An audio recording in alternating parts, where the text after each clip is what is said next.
Surat crime બ્રાન્ચની ટીમે ગત 18મીએ થાઇલેન્ડથી બેંકોકથી ફ્લાઇટમાં સુરત આવેલા મુંબઈના ઇસમને હાઇબ્રિડ ગાંજાના જથ્થા સાથે ઝડપી પાડ્યા બાદ રિમાન્ડ દરમિયાન તેની પૂછપરછ કરી વધુ 1,70,00,000નો ડ્રગ્સ સાથે તેની પાસેથી કબજે કરાયો હતો. સુરત ક્રાઇમ બ્રાન્ચની ટીમ સુરત ઇન્ટરનેશનલ એરપોર્ટ પરથી એર ઇન્ડિયા એક્સપ્રેસ ફ્લાઇટમાં થાઇલેન્ડ બેંકોકથી સુરત એરપોર્ટ પર ઉતરેલા મુંબઈના જફર અકબર ખાનને ક્રાઇમ બ્રાન્ચે રાઉન્ડ અપ કર્યા હતા. સુરત એરપોર્ટથી મુંબઈ રવાના થવાની તૈયારીમાં રહેલા જફર ખાનની બેગમાં સુરત ક્રાઇમ બ્રાન્ચ, કસ્ટમ અને CISFની ટીમે તપાસ કરાતા તેની અંદર રાખેલા કંગલ ગેમના ખોખા અને લેડીઝ પર્સમાંથી અલગ અલગ છુપાયેલા ગાંજાના પેકેટ મળી આવ્યા હતા, જેના પગલે ક્રાઇમ બ્રાન્ચે તેની ધરપકડ કરી 1,41,00,000થી વધુનો મુદ્દામાલ કબજે કરી કોર્ટમાં રજૂ કરી રિમાન્ડ મેળવ્યા હતા. જ્યારે આરોપીઓની રિમાન્ડ દરમિયાન થયેલી પૂછપરછમાં ક્રાઇમ બ્રાન્ચે વધુ 1,70,00,000ની કિંમતનો હાઇડ્રોવીડ એટલે કે હાઇડ્રોપોનિક કેનાબિસ ડ્રગ્સનો 4 કિલો 800 ગ્રામથી વધુનો જથ્થો કબજે કર્યો હતો. No drugs in Surat city અન્વયે સુરત પોલીસ અને સુરત ક્રાઇમ બ્રાન્ચ, SOG અને અલગ અલગ બ્રાન્ચો અને પોલીસ સ્ટેશનો દ્વારા ડ્રગ વિરુદ્ધ સતત મુહિમ ચાલુ રાખી અને એના વિરુદ્ધ ડ્રગ માફિયાઓ વિરુદ્ધ સતત કાર્યવાહી કરવામાં આવે છે. આ જ એક કામગીરીના ભાગરૂપે સુરત ક્રાઇમ બ્રાન્ચને એક ઇન્ફોર્મેશન મળી હતી.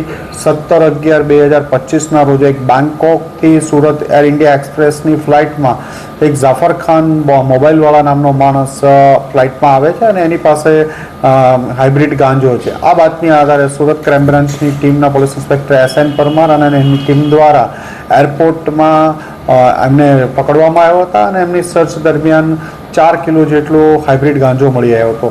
આ રેડ દરમિયાન સુરત ક્રાઇમ બ્રાન્ચ ઉપરાંત Dumas police, air intelligence unit અને CISFને પણ સાથે રાખવામાં આવ્યા હતા. એમની પાસેથી અંદાજે 1,41,00,000 જેટલો મુદ્દામાલ કબજે લેવામાં આવ્યો હતો. આ મુદ્દામાલ એને કોઈને આપવાનો હતો. એને એરપોર્ટથી બહાર નીકળ્યા પછી કોને આપવાનો છે એ બાબતે એમને જાણ કરવામાં ફોન ઉપર આવવાની હતી. ક્રાઇમ બ્રાન્ચની ટીમે એને પકડી અને એને એરેસ્ટ કરી એના 3 દિવસના રિમાન્ડ લેવામાં આવ્યા હતા. એમની ઘણી બધી પૂછપરછ કરવામાં આવી હતી.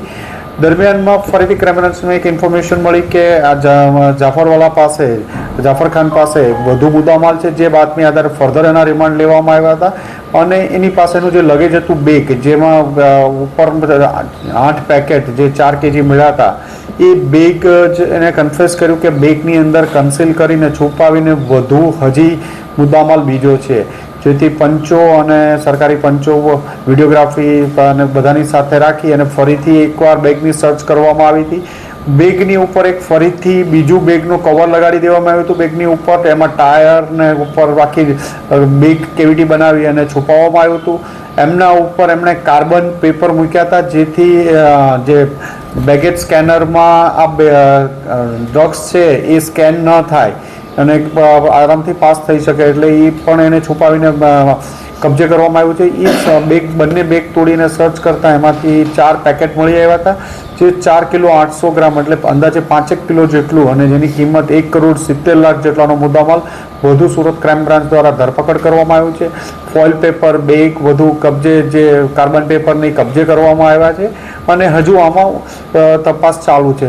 દરમિયાન ઘણી બધી પોલીસને ઇન્ફોર્મેશન આ કેસ બાબતે આગળ મળી છે, પણ હાલમાં કાર્યવાહી આ બાબતે ચાલુ છે અને આ ઇન્વેસ્ટિગેશનમાં ટોટલ 3 કરોડથી વધુનો મુદ્દામાલ કબજે કરવામાં આવ્યો છે.